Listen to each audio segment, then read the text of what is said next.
ఎన్టీఆర్ జిల్లా తిరువూరు మండలం చౌటపల్లి గ్రామం హరిజనవాడలో ఎంఆర్పీఎస్ యూత్ ఆధ్వర్యంలో ఘనంగా డాక్టర్ బిఆర్ అంబేద్కర్ 134వ జయంతి వేడుకలు నిర్వహించారు. డాక్టర్ బిఆర్ అంబేద్కర్ చిత్రపటానికి పూలమాల వేసి కేక్ కట్ చేసి అనంతరం గొల్లమందల పిచ్చయ్య మరియు బుడుపుల గోపాలరావు మాట్లాడుతూ డాక్టర్ బాబాసాహెబ్ అంబేద్కర్ ఆశయాల మేరకు ప్రతి ఒక్కరూ ఉన్నతమైన చదువును అభ్యసించాలని, అందరూ కూడా కలిసి ఐకమత్యంతో ఉంటారని, అంబేద్కర్ అంటే ఒక మాలమాదిగకి మాత్రమే సంబంధించిన వ్యక్తి కాదని, యావత్ భారతదేశానికి వెలుగునిచ్చిన గొప్ప మహోన్నతమైన వ్యక్తి అని, రాజ్యాంగం అనేది లేకపోతే ఈ రోజు మనం ఇలా ఉండేవారం కాదని, ప్రతి ఒక్కరు కూడా అంబేద్కర్ ఆశయాలకు అనుగుణంగా నడుచుకోవాలని ఆయన సూచించారు. ఈ కార్యక్రమంలో పెద్దలు తెల్లూరి నాగేశ్వరరావు, చావల రంగయ్య, గొల్లమందల పిచ్చయ్య, కొండూరు వినోద్ బాబు, గొల్లమందల బాలకృష్ణ, బుడుపుల గోపాలరావు, గొల్లమందల చిట్టయ్య, ఎంఆర్పీఎస్ యూత్ చిన్నలు, పెద్దలు తదితరులు పాల్గొన్నారు. డాక్టర్ బిఆర్ అంబేద్కర్ గారి 134వ జయంతి జరుపుకోవటం నాకు చాలా సంతోషంగా ఉన్నది. దీనికి శవల్ దిలీప్ కుమార్, గొల్లమందల అప్పారావు, కొండూరు నాగార్జున, తర్వాత రాంబాబు, మన కోట నాగరాజు, వీళ్ళందరూ సర్వ మన ఆనంద్, వీళ్ళందరూ సర్వ తీసుకొని, సంటి కూడా వీళ్ళందరూ సర్వ తీసుకొని ఇట్లా ప్రోగ్రాం చేస్తామని అనుకున్నారు. చెప్పారు చేయండి అన్న. కానీ ఏదో ఒకటే అంటనే ఉంటారు, పోతూనే ఉండిద్ది, వస్తూనే ఉండిద్ది. మన ధ్యేయం ఏంటి? చెయ్యాలి, ముందుకు నడవాలి. ఇవన్నీ పట్టించుకోకూడదు. మీరు మంచిగా చేశారు, మంచి సక్సెస్ అవుతుంది. దాంట్లో మీరు భయపడాల్సిన పని లేదు, ఇది అవ్వాల్సిన పని లేదు.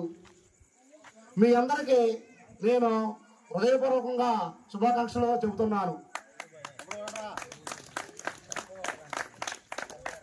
ఈరోజు ఈ 134వ జయంతికి ఇచ్చేసిన, ఈ కార్యక్రమానికి ఇచ్చేసిన బుడుపుల గోపాలరావు గారికి, అలాగే తెల్లూరు నాగేశ్వరరావు గారికి, గొల్లమందల చిట్టి గారికి, శవల్ దిలీప్ కుమార్ గారికి, కొండూరు నాగార్జున గారికి, ఆనంద్ గారికి, గోపాల్ గారికి, రాంబాబు గారికి, మన కోట నాగరాజు గారికి, వచ్చిన మహిళలు, పిల్లలు, పెద్దలు అందరికీ పేరు పేరున నా యొక్క హృదయపూర్వక శుభాకాంక్షలు తెలియజేసుకుంటున్నాను.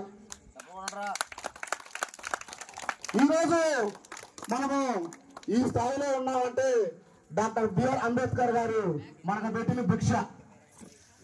ప్రతి గవర్నమెంట్ పథకంలో కూడా అయ్యా మీరు దళితులు, మీరు పెద్ద కొడుకు, గవర్నమెంట్ పెద్ద కొడుకు అంటున్నారు. అది మనకి భిక్ష, మన బిఆర్ అంబేద్కర్ గారు పెట్టిన భిక్ష. ఈరోజు ఏబీసీ ఈ రిజర్వేషన్ అనేది లేకపోతే మనకి ప్రతి దాంట్లో కూడా మనం రాణించలేము, ముందుకు పోలేము. అలాగే ఈ అంతరానితనం, అవమానుషమని ఆయన ఎన్నో ఇబ్బందులు గురి చేసి ఎంతో ఇది చేశారు. కానీ ఆయన దీక్ష పట్టుదలతో, ఆయన స్వశక్తితో ఎదిగి అంతరానితనాన్ని నిర్మించడం కోసం, మన దళితులు ఇట్లా అవుతున్నారని దాన్ని నిర్మించడం కోసం ఆయన ఉన్నత విద్య అభ్యసించి మన భారతదేశ రాజ్యాంగం రాశారు. ఈ రాజ్యాంగం ముఖ్యాంశాలు ఏంటంటే, అలా మన దళితులు అంటే ఎస్సీ, ఎస్టీ, బీసీ మైనార్టీలకు రిజర్వేషన్ ఇవ్వాలి.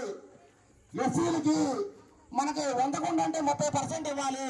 ఆ 30%లోనే ఖచ్చితంగా దళితులే ఉండాలి, 10% బీసీలే ఉండాలి, మిగిలిన ఓసీ కోటాలో అన్ని రిజర్వేషన్ ఇస్తారు అని ఆ ఒప్పందం అవన్నీ మన డాక్టర్ బిఆర్ అంబేద్కర్ గారు, ఆయన యొక్క సృష్టికర్త, ఆయన అలా చేయటం వల్లే